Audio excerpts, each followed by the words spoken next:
you may be seated.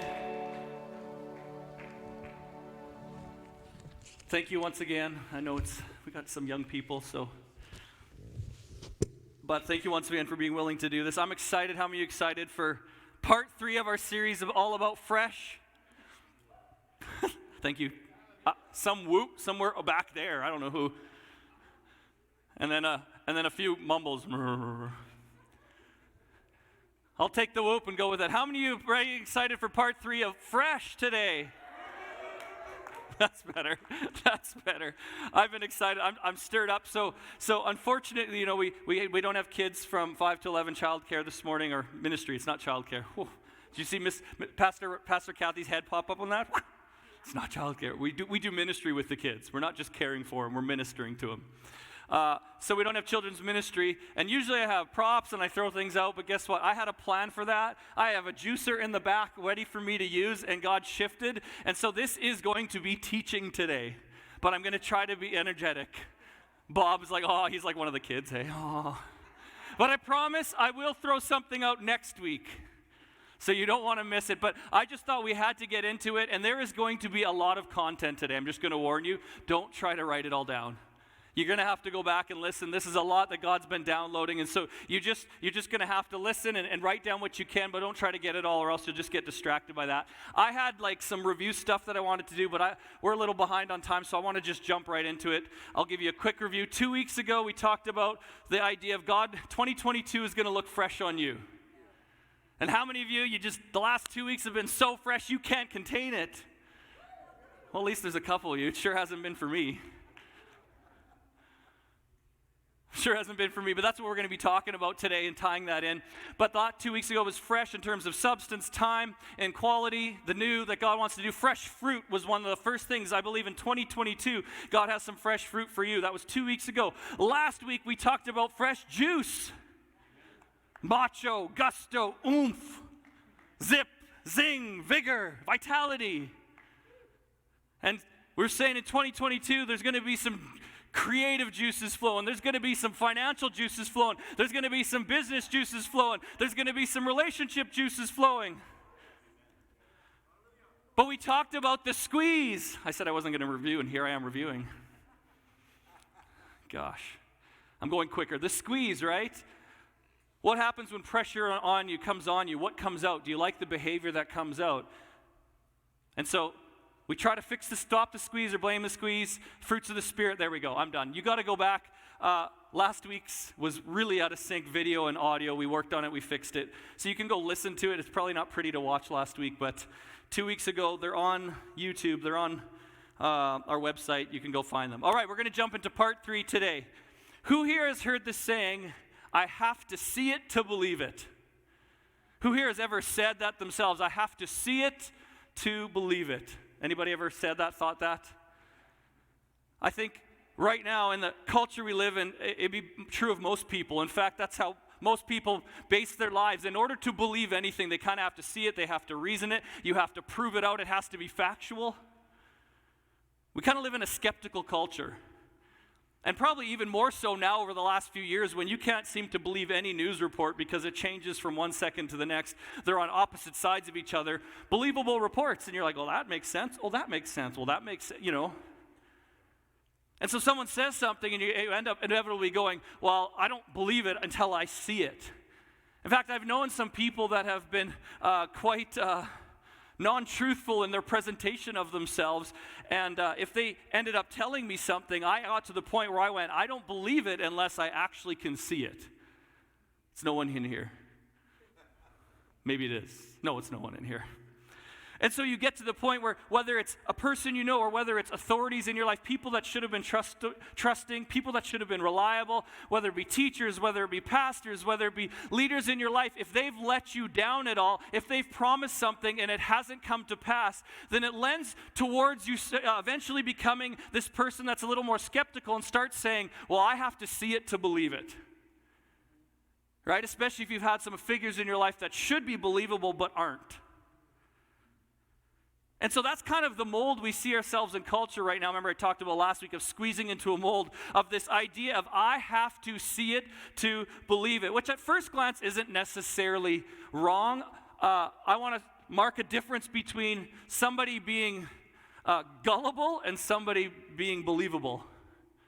So you can be gullible towards some stuff. Fool me once, shame on you. Fool me twice, shame on me. I'm not saying that's the motto we want to run our church by.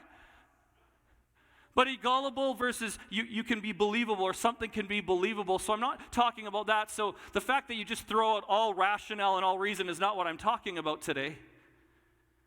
But our culture seems to be about a bunch of doubting Thomases. I'm sorry if your name is Thomas. Any Thomases here? Oh. I didn't pick the name. This is just the account John used in the scriptures to talk about someone named Thomas, who happened to doubt, and unfortunately, right? At least you're not Karen. Is there any Karens here? Right? Like right now, I feel sorry for anyways, Thomas was kind of like the Karen of the day. Doubting Thomas. Oh yeah, doubting Thomas. But this is the story John gave, and he's giving the account of Thomas, who was one of Jesus' disciples, who you're jumping into a period here where Jesus has died on the cross, he's risen again, and the disciples and everyone who knew Jesus are a little confused on what's going on because they're not sure what's happening with Jesus. We thought he was going to take over. He kind of talked about rising again. And the Romans were a little bit nervous about it, so they put a big stone in front of his tomb and put some guards in front of it so no one would steal his body and say he resurrected. But anyways, this is going on, and somebody goes to check on the tomb, and they find it empty, and they're all freaking out, saying, what's really happened? Did someone steal it? What's going on? And Jesus starts to make some guest appearances to people in his glorified body. And people start hearing about Jesus making these guest appearances. And so Thomas, we jump into the story where Thomas finds out about this in John 20, 24 to 25 in the NASB. It says this, but Thomas, one of the 12, who was called Didymus, was not with them when Jesus came. You can just turn me down slightly, Brian. It's just this one spot really feeds back. So the other disciples were saying to him, we have seen the Lord. The disciples are telling him, Thomas, we have seen the Lord. We're excited. Guess what? We've seen him. He showed up. Which is quite strange because he's like, I just saw him die. Just saw him be buried. But he says to them, and here's the three words, unless I see. Thomas says, no, there's no way. I saw what happened to Jesus. Unless I see in his hands the imprints of the nails and put my finger into the place of the nails and put my hand into his side, I will not believe. Thomas said, unless I see, I will not believe. I think we probably live in a time right now that Thomas we kind of take, that whether for good reasons or for not good reasons, we kind of seem to think this is the approach that we should take. Unless I see, I don't believe. Unless I can see the facts, unless I can be proven, it can be proven, I will not believe. Or how about this? Maybe a little further. What I see is what I believe. That's a little different. So what I'm seeing ends up being what I believe. See, and the problems start to arise when the only way you'll ever believe anything is that you first must see it in the natural. Figure it out in your mind, reason it, put it together. Can you imagine what our world would look like today if everyone only did things that they could actually see and no one ever stepped into maybe a realm beyond that? I don't think we'd have flight. Because at some point, somebody wasn't seeing flying and they went, I think this could happen. I believe this could happen. And they stepped beyond what they could see and said, it's time to fly. We probably wouldn't have broken the sound barrier. We might not even have the 4-minute mile. We wouldn't have the light bulb and electricity because somebody somewhere says, it seems like this, it looks like this, but maybe we got to step past what we see and into what we believe. And so despite Thomas taking this approach, and this is what I love about Jesus, Thomas takes this approach, hey, unless I see, I'm not going to believe. Jesus enters into where he's at and ministers to him and then points to a better way. And so we're going to read this right here, John 20, 26 to 29. Keep continuing on. 8 days later, his disciples were again inside, and Thomas was with them. Jesus came, the doors having been shut, and stood in the midst and said, peace be to you. I love this. Like, John made sure to put in this, hey, Jesus showed up and all the doors were shut and locked. We were in hiding because we didn't know what was going on. We didn't know if we were going to get persecuted. We were scared, and Jesus just, boom, shows up. And I love it. Jesus has learned from his previous showing up. So you remember when he was walking on the water, and he kind of just showed up? What did all the disciples do? It's a ghost! Yeah, right? They freaked out. So Jesus sets it up right now. He walks in and shows up, and this time he's learned about his disciples, and he goes, peace be with you. It is me. He gives them the warning so they're not like, it's another ghost, run away. I love that Jesus does that. He goes, peace be to you, which was what he usually said to them. They're like, oh, that's what Jesus says. Peace be to you. And then he said to Thomas, I love this. He showed up here for Thomas. He showed up here for Thomas, and he says this, place your finger here, Thomas, and see my hands, and take your hand and put it into my side. And do not continue in disbelief, but be a believer. He literally says word for word what Thomas said to the disciples. He's like, take it, put it here, Thomas. Take your hand, put it in the side, Thomas. Silly Thomas, do I have to walk you through this? But I love Jesus, even though he goes, man, this isn't the best way, but wherever you're at, I'm going to meet you, and I'm going to increase belief in your life.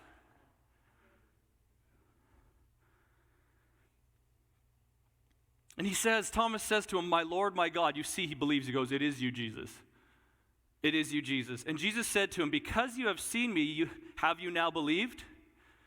But watch this. Blessed are they who did not see and yet believed. He goes, man, you've believed once you saw. That's great. But blessed are they who did not see and yet believe. See, Jesus is saying there's a way that culture does something, and that's I got to see it to believe it. But Jesus says there's a more blessed way. There's a more profitable way. There's a more happy way. There's a more fortunate way. There's a different way that from culture that you're doing, and that's not I have to see it to believe it. It's I have to believe it to see it. Oh, come on. He goes, blessed are those who did not see and yet believed. See, I'm guessing anyone who's broken any kind of limit, I reference this, at some point took this principle where they believed something and said, I'm going to believe this, I think this can work, and they walked it through until they were able to see it. Imagine if we decided to fully embrace this as City Center Church.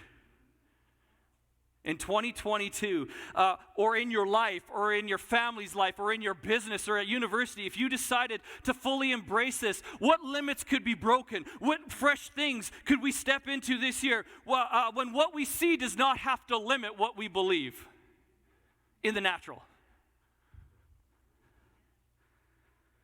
This is what we call in the church, if you're new to church, if you're new to Christianity, this is called faith. Believing something before you actually see it. Are you guys still with me? I feel like I need to do jumping jacks or something.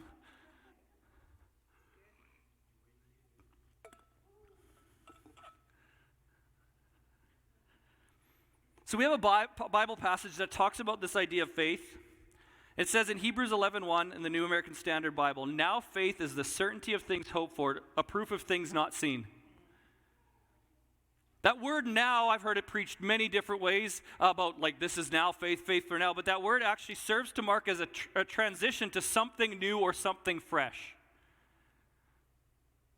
By use of this participle, the new or the fresh addition is to be distinguished from, and as it were, opposed to what goes before it. So he's saying, there's all this that has gone on before. There's all these things that you may have faced. There's all this stuff that you could have been seeing. But now there is this transition from everything else into something new and fresh, where you step into faith, and then it makes you go into some areas and see some things you haven't seen before.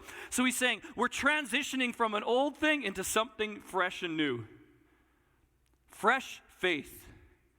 The word for the year 2022 looks fresh on you. Part 3 here, we're going to talk about fresh faith. I believe this is a third area that we're going to see some freshness in what we want to do. Alana, you can fire that up. Is it there? Oh, there it is. So I'm not going to get it here. She's working with a bunch of slides I created, so thank you, Alana, for working with it. And so I asked how many of you have seen something fresh, and maybe you haven't, like myself, you haven't fully walked into it right now, and maybe you aren't still seeing it yet, but the fresh, if you can't see the fresh right now, can we believe for it possibly to happen in 2022? Because I believe there's going to be some fresh faith stirred today. I'm going to say that again. I believe there's going to be some fresh faith stirred today. It's going to produce some fresh things that have not yet been seen, some fresh fruit, some fresh juice, but it's going to take some fresh faith to get there. I just want to welcome everyone online. I haven't officially done that. Thank you, Leah, for commenting. Yay, fresh, Carrie, Victoria. Fresh faith. We're going to walk through how you can believe it to see it, and how faith can look fresher on you this year. Here's a question I have for you. What do you have your faith out for this year? I don't even know if I said that right. For this year? No. What do you have your faith for in 2022? When is the last time you've really put something out there in belief that almost seemed like it was impossible or was impossible, and you put it out and went after something and believed it even though you couldn't see it? When is the last time you've really done that? In those places that you look at and there seems no hope, it seems impossible, that what you see says otherwise, there's going to be some fresh faith for City Center Church, for those of you here in 2022 rising up that says, what I'm looking at seems impossible, but with God all things are possible. Amen. Some of you are getting it. Others are like, why is he so excited? Why is he so animated? Stop yelling.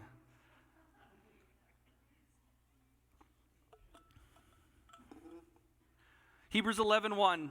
Now faith is the certainty of things hoped for. I put this, believed for. A proof of things not seen. Fresh faith begins with fresh believe. Fresh faith begins with fresh believe. What are you believing for? What are you believing for? Fresh faith begins with fresh believe. Listen. You see this word that comes up right here? Oh, I forgot to tell her one thing. You're going to have to pause the loop on the right there, Alana. You know where this, I don't know if you see on the right of your screen, because it loops and then refades and stuff. So just pause that loop once the arrow comes up. Sorry, I forgot to mention. There were some glitches with things. If she doesn't get it, it's going to keep looping. Don't let it distract you. There we go. Let's give her a hand. She's doing a great job. Yeah. But notice in the middle there, still a good spot. It says hearing.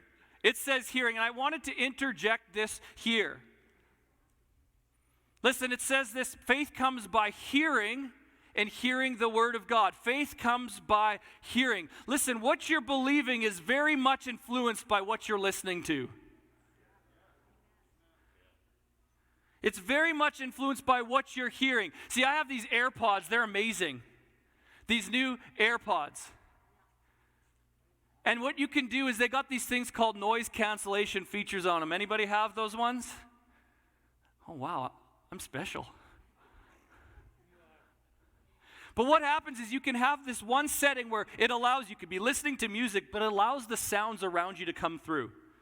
So I can be listening to something, I can be listening to a message, I can be listening to some worship music, and if my kids come up to me, I can hear them talking.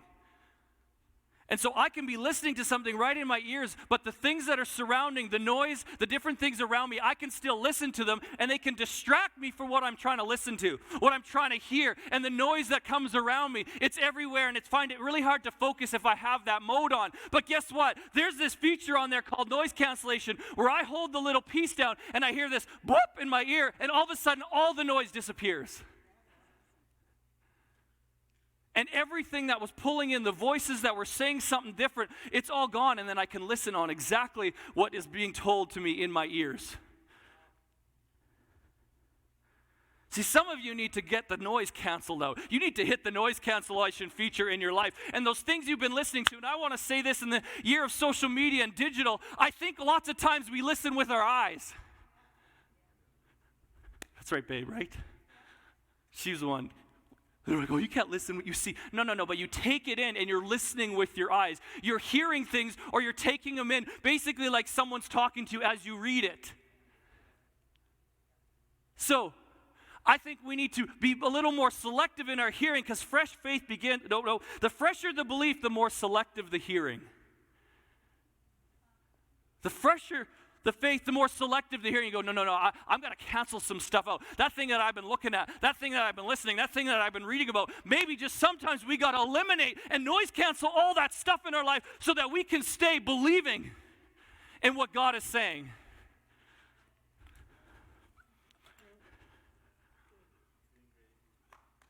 Thank you, Sam. Come on. Is anybody going to help me in this place this morning? Preacher talk. It's like a smattering of applause, like at a golf game. Oh, yes, good job. Preach it, preacher. Well done. The preacher is about to sink a 3-foot point. Watch him as he lines it up right now.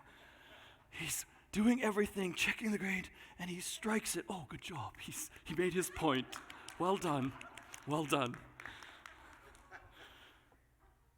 Yes. Fresher the belief, the more selective the hearing. We read this last week, 2 Corinthians 4, 8-9. We are afflicted in every way. Woo! No, that's not the exciting. No, Bob, that's not the exciting part yet. But not crushed. Woo! There we go. We are perplexed. Ooh. But not despairing. Woo! I'm trying for the kids. I'm really trying for the kids. Persecuted. Oh. Right, Draylon? Oh.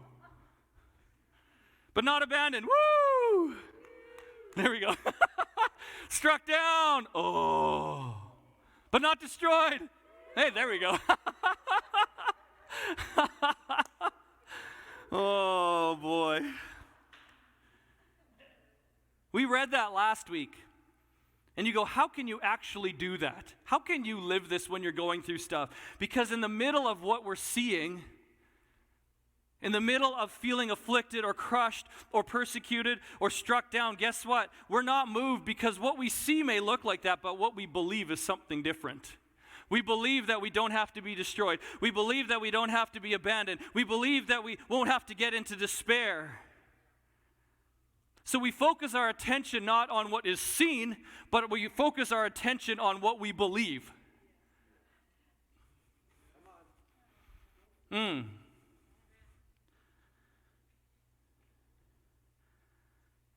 Corinthians, Paul continues to exhort the Corinthian church who's figuring all this out like we are, 2 Corinthians 4:13. But having the same spirit of faith, according to what is written, I have believed, therefore I speak. Therefore I spoke. I believe, therefore I. Come on, if you're watching today online, say, I speak. Look at your neighbor and say, I speak. Say, can you hear me? Come on, if you're online, let me know that you're watching today. Tell me you speak. Say, can you hear me? Why don't you tell me? Can you hear me? Type that in the chat and I'll answer you. Can you hear me? Adrian! Oh my goodness, I got to stop. I'm having fun.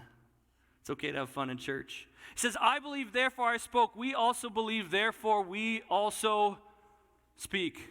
We what? Fresh belief has fresh speak. Fresh belief has fresh. Fresh belief has fresh. Yeah, you guys are this. I heard this referred to as the chatterbox in some other church. They had people on the stage and they said, we got our chatterbox up here. I love that because of what you guys are doing. It's like the response box here, the chatterbox that responds. You guys are doing a great job. Fresh belief has fresh. Ooh. It's loud up here, but these sides, they're not sure yet if they want to. They might have been. It's just I can't hear with the masks, right? Notice this verse doesn't say, I saw, therefore I speak.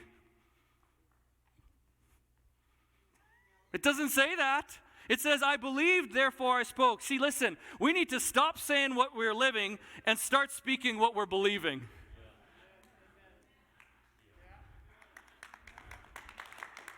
If we could just start understanding that, stop saying what you and I are living and start saying what we're believing, things would change. Is my speaking saying, hey, I'm afflicted, I'm feeling crushed, I'm feeling persecuted, I'm feeling alone, I'm feeling abandoned? Hey, that might be what you're seeing, but if you start speaking what you believe and saying, hey, I'm not going to get crushed, I'm not going to get in despair, I'm not going to be abandoned, I'm not going to be destroyed, even though I may get struck down, even though this may happen, and guess what? It may be what I see, but what I'm believing is something far different.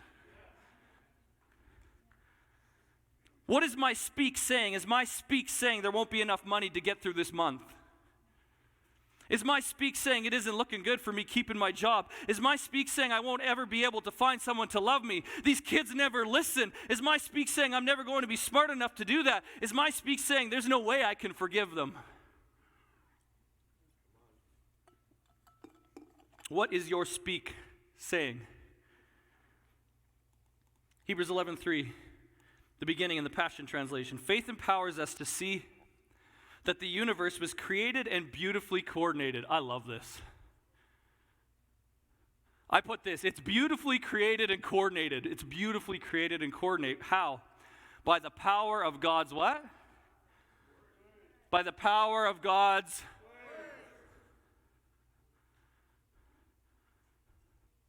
not thoughts, not even actions. The world and what we know was beautifully created and coordinated by the power of God's words. See, there's some things in your life waiting for your words to beautifully create and coordinate. That gets me excited. There's some things in your life that are waiting for your words to start beautifully creating and coordinating. The power of God's word. See, there's power to produce in every word. Life and death are in the power of the tongue. With your words, you can produce blessing or cursing. It says that the tongue is like this little rudder on a big ship. It controls where you go. Words are containers. They are designed to produce after their kind. They are like seeds. See, what you speak becomes seeds for what you reap. I'm firing stuff out. Don't try to write it all down, get it in you, go back and listen to it after. What you speak becomes seeds for what you reap. What you speak is what you seed. We're going somewhere with this. What you speak is what you're seeding. Words are containers. They're designed to produce. And when you speak, they go, the seeds go in, and they is what you end up seeding.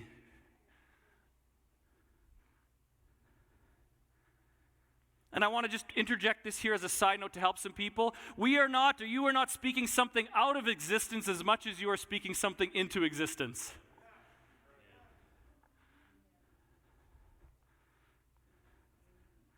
You're not trying to speak the seeds out of the ground, you're trying to speak new seeds into the ground.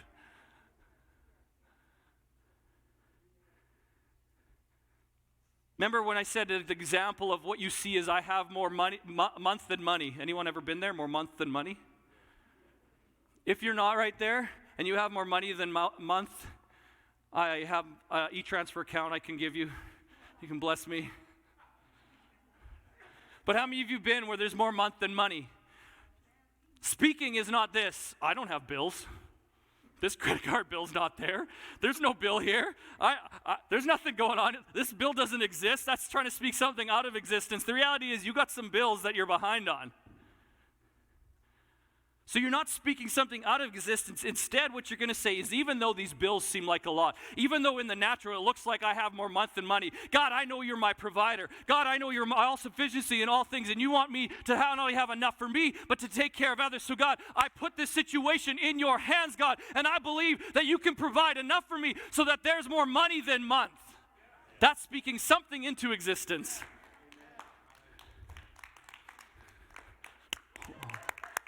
That was like an 18-foot putt I made. Whoa, That one had some curves to it, and then he landed that. Well done. Instead of saying, I'm not lonely, I don't feel alone, you say, God, I know you have a plan for me.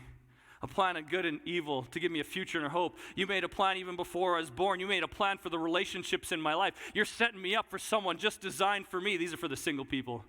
If you're saying this as a married person, we got another session for you somewhere else.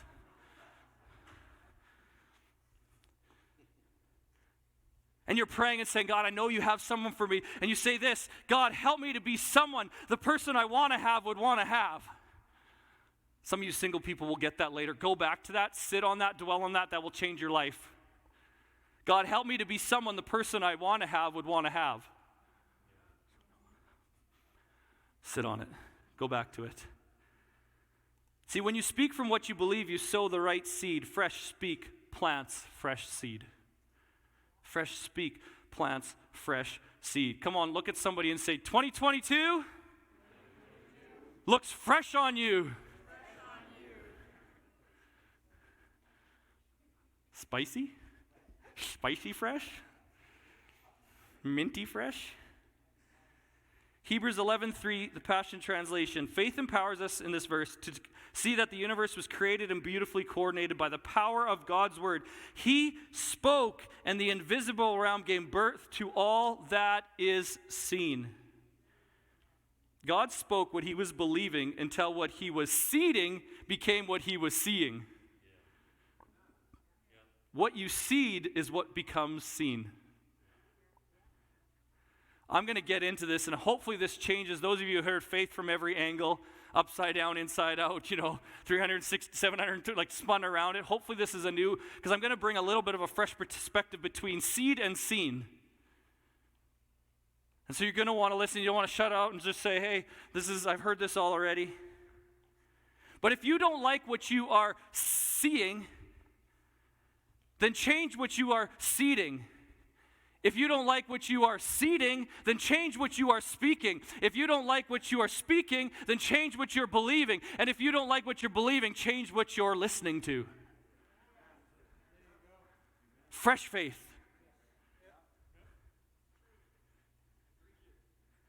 Come on, somebody. What you seed is what becomes seen. See, I think we've made the mistake, or at least really focused on something that gets people off track in terms of faith and what we've been taught, and believing that the sole purpose for faith is to exist to get the seed to the seen. So I remember the cycle of faith, or the steps of faith growing up, and I think there were 7. I only remember 6. Faith speaks, sees, acts, rests, rejoices, receives. Who remembers the other one? I said rests. Stands, thank you. Somewhere in there, there's standing. And that's not wrong, but my opinion of this, and maybe this was just me, and again, hear me out till I'm done this, the culmination of faith was this: faith always receives. Which is important, but it set everyone up to think that the rest of faith in between was a failure if you never saw it the way you wanted, in the timing you wanted, and if it didn't receive how you thought it, everything was a failure. And so the whole goal of faith was to get to seen, and we just focused on that, and everything else was almost forgotten about. And so it was like, if your faith worked, if you got the result, and it failed if you didn't, right? It failed if you didn't. And so people go, well, you either needed stronger faith, you had sin in your life, you had unforgiveness, something didn't, Stick with me here. I'm going to work this through a little bit. If you sow an apple seed, what do you get on the other side of an apple seed? Apple tree. If you sow a strawberry seed, what do you get on the other side of a strawberry seed? A strawberry tree.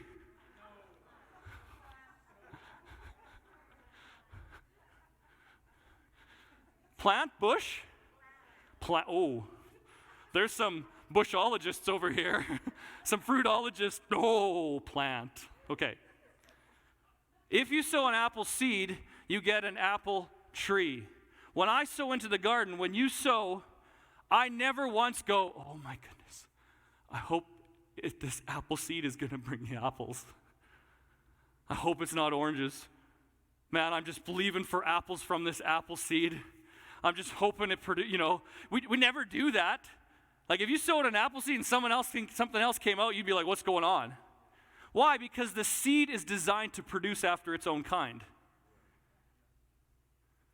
The apple seed is designed to produce, and no matter what you do around it, if it produces, it's producing apples. Listen, there's design and power inside each seed to produce something seen. Listen, you don't have to use your faith to get apple tree from an apple in terms of, watch this, in terms of what it is. You don't have to be like, I hope. Designed in the seed is already the seen. Going somewhere. The apple seed is designed to produce apples. Listen, someone's going to get this. When we speak what we believe from the word, seeds are sown that are designed to produce what we are speaking. Watch this, watch this. So if we speak life, then life seeds are sown. And if life seeds are sown, then they're inherently designed to produce life and have it become seen in your life. Ooh, I know I'm pushing some stuff here. If we speak hope, then hope seeds are sown. And if hope seeds are sown, then they are inherently designed to produce hope and have it become seen in your life. The moment you sow the seed is already inherent inside of it. This is profound. The moment you sow the seed is already inherent inside of it to produce. So you don't have to go, is it going to be oranges? Is it going to be this? No, if you can get to the seed, then all you have to do, well, I'll tell you what you have to do in between seed and seed. And this is where I think the faith comes in the most. But if you get to the seed, inherently inside the seed is the power to produce and become seen. I say it this way, the seen is not your responsibility, the seed is. The seen is not your responsibility, the seed is. And I know you're going to be saying, what about the soil? No, I'm going to get to that. But when you sow that, right, you say, hey, I sowed it, and if you've dug in and you've dunged and you've done everything with your heart and you've done everything right, guess what? It produces. It's produced design. So once the seed's in, you are just making sure that it does what it's designed to do. Well, Pastor Derek, what about the soil? Isn't there a parable about how the soil has to be right? Yes, there is. Great question. But listen, the soil doesn't determine what the seed produces. It's just the environment in which it happens.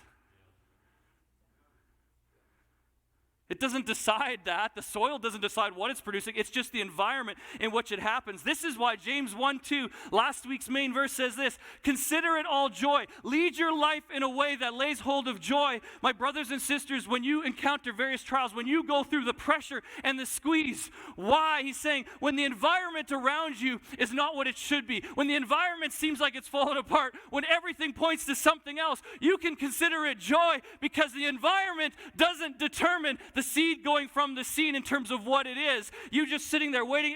It doesn't do that, so you can get excited and say, hey, it may look like this, but guess what? Because I've sown some seed, then it can get to the scene. I got to stay on my notes.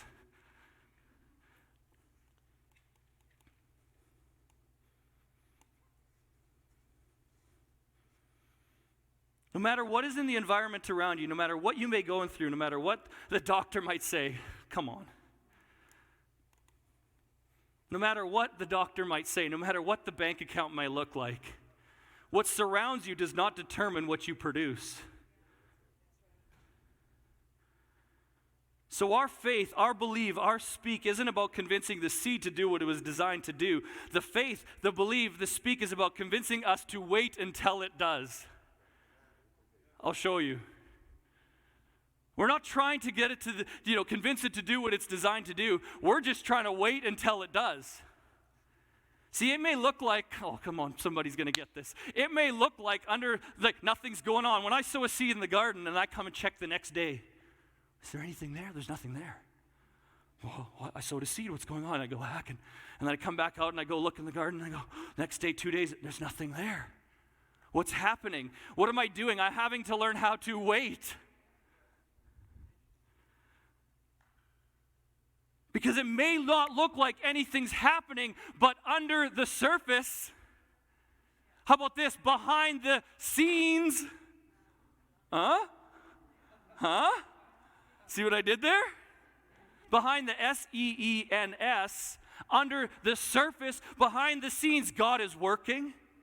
God is moving. Even though I don't see it, he's working. Even though I don't feel it, he's working. He never stops. He never stops working. He never stops. Behind the scenes. Before what you see, God is working. God is moving. It's the unseen realm that we're staying in faith and saying, God, we believe you're doing something. Even though I go and check and it's not there yet. God, I know it's still working. God, I believe you're still doing something. That thing is producing what it's designed to produce.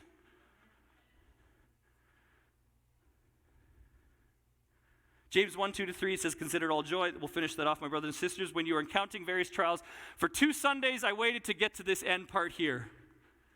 Knowing that the testing of your faith produces what? Wait, I thought the whole point of faith was just to get to the end result. Wait, and there's other verses, but the testing of your faith produces what?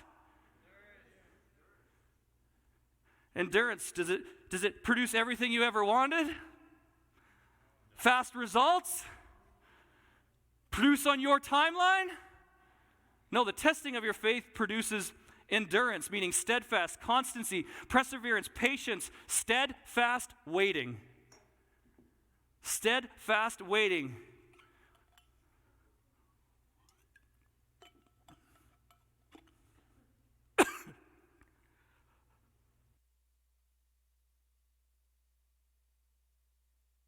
Be good.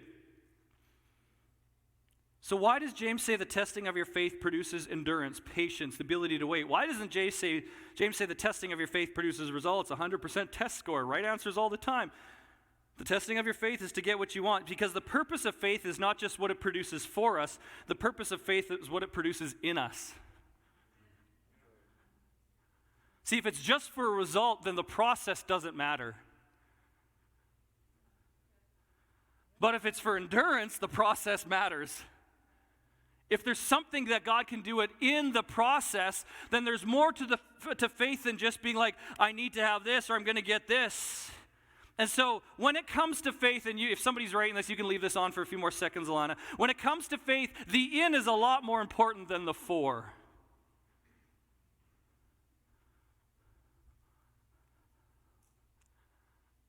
Put your hand up when you're done writing that one down.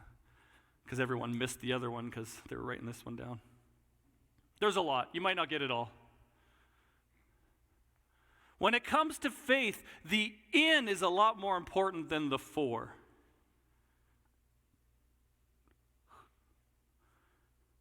What do you have faith for? No, who do you have faith in?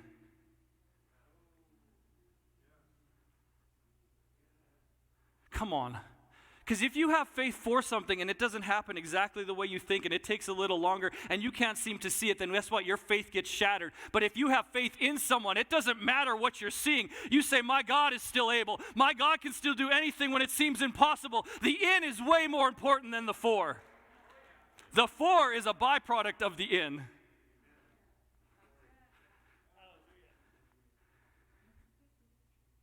What am I believing for? No, who am I becoming in? Oh, that's good. Oh! And so when we feel like we are fighting the good fight, as it says to do, fight the good fight of faith, we're not battling for the seed to become seen. We're battling that during this process, our faith will remain. The battle for faith is in the wait between the seed and the seen every time. That's the battle for faith, is in the wait between the seed and the seen. Is endurance. Can you wait? Can you be steadfast? Can you still withstand, even though it may be taking longer, even though it may not look like everything you wanted? Can you still have faith in God? So faith wants to produce what? Endurance, the ability to wait, the ability to stand strong in the middle of what you're going through, that we remain steadfast, that we don't give up, that we endure. Because when you have faith, and I said this, the for just takes care of itself. Music team, come on up.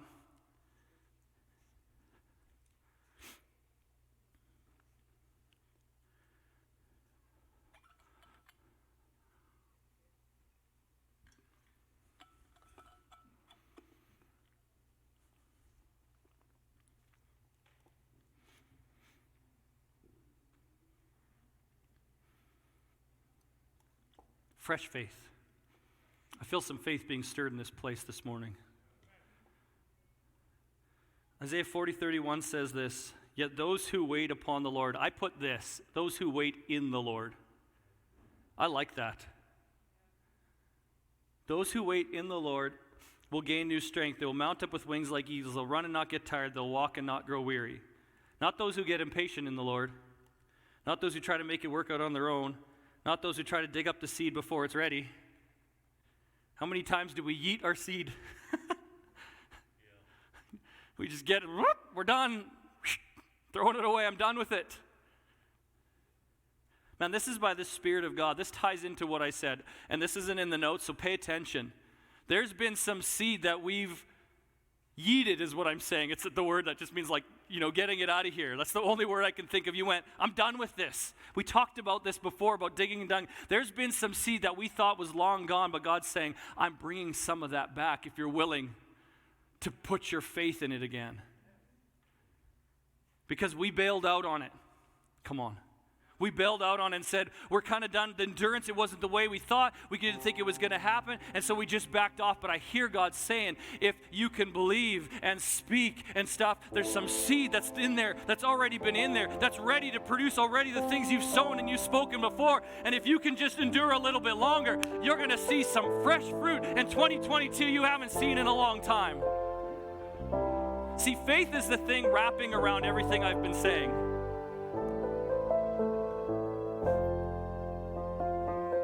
Waiting, okay, quickly, couple examples and I'm out of here. Waiting is not just passive, it's active. So when it says wait, those who wait in the Lord, let me give you a quick example. How many of you have ever gone to a restaurant?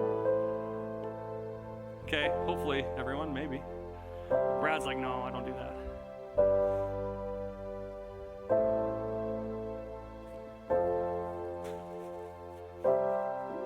You go to a restaurant, you stand at, come in, how many in your party? Somebody at the front, the hostess, they ask you, how many there, and they go, okay, we'll get a table ready for you. But the hostess waits on you, right? You come in and they're waiting on you. Then you get to your table, and a waitress comes over and says, would you like to drink? Here's our specials. They take it, they go back, they get the stuff, and they bring it back, and they're waiting on you, and they say, hey, what do you want for your food? You order, you do it all. The order goes back, they type it into their little computer thing, that goes back to the kitchen's sitting there preparing it all, waiting on you to bring you your meal. So in this context, waiting is active. Waiters come, that's why they're waiting on us to do something, and they fulfill these things. See, the other side of that equation, though, is the people who have ordered, is us sitting in the restaurant waiting for our food. You're sitting there going, okay, I've put my order in.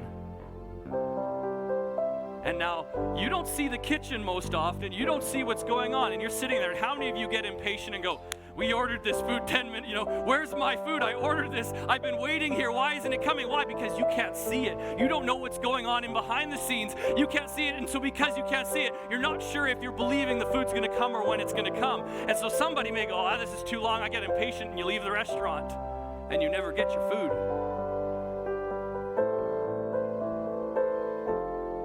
But even though you don't see what's going on in the kitchen, there's someone back there preparing what you've ordered, what you've spoken. And it's going on in behind the scenes. And if you're just willing to wait and believe that what you ordered is going to come, you get excited and say, I ordered the steak. I ordered this, and this restaurant, I know it's known for good service, it's known for good food, and so I'm just going to wait, and when the food comes, I can partake. See, I believe believing in God requires both sides of this. Believing in faith, staying in faith. We can wait on God while we wait in God. We wait on God while we wait in God. I think we do both. What do I do? I'm not just sitting here waiting, going, okay, God, whatever. No. We wait on God. What do? We dig and dung. If you don't know what that means, listen 2 weeks ago. What do? We serve in the church. We pray. We love our neighbors. We speak the right things. What do? We say, God, what do you need me to do? I want to wait on you today, God. What do you have for me to do today? I want to follow you, Father God. What is it that you want me to say? What is it? Where am I going? And you wait on God. That's one aspect. And so you can wait on God, but then we need to learn to wait in God. There's the side of being busy doing, and then there's other times you just sitting in the restaurant saying, God, I've done this, and I know you've got something prepared for me.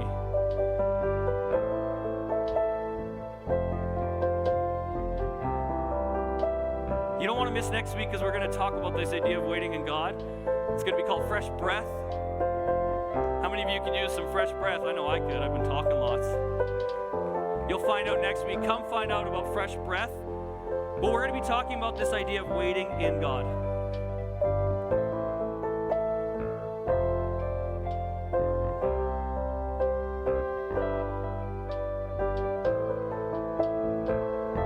James 1:4, we're done. And let endurance, waiting, have its perfect result. What has a perfect result? See, faith produces waiting or endurance, and it's endurance that produces the result. So that you may be perfect, complete, lacking nothing. Welcoming the wait on and in brings the result of fresh faith. You got to be willing to welcome the wait. It brings the results of fresh faith.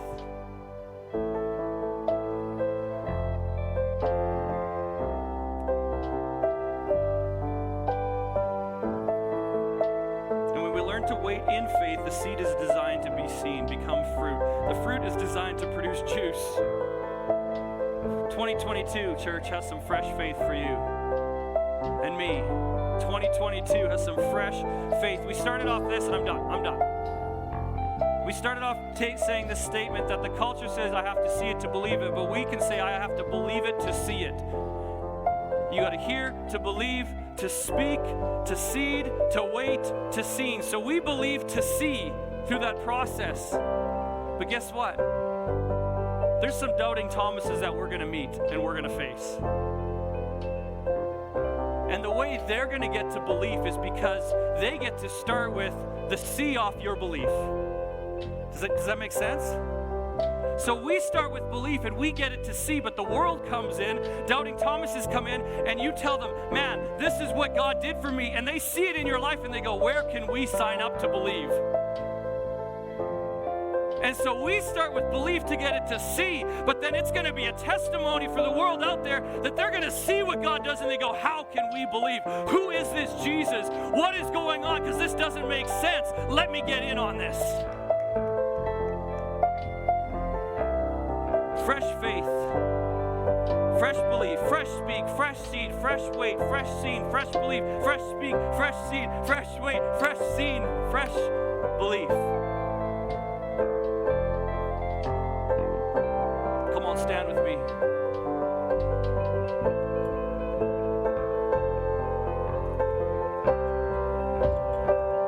I think some fresh faith is getting stirred up. And we got some songs designed towards this, to speak into this today. So let God start doing a work inside of you. We'll move next week into some more of this, but I thought we just needed to worship. I thought we just needed to say, hey, God, what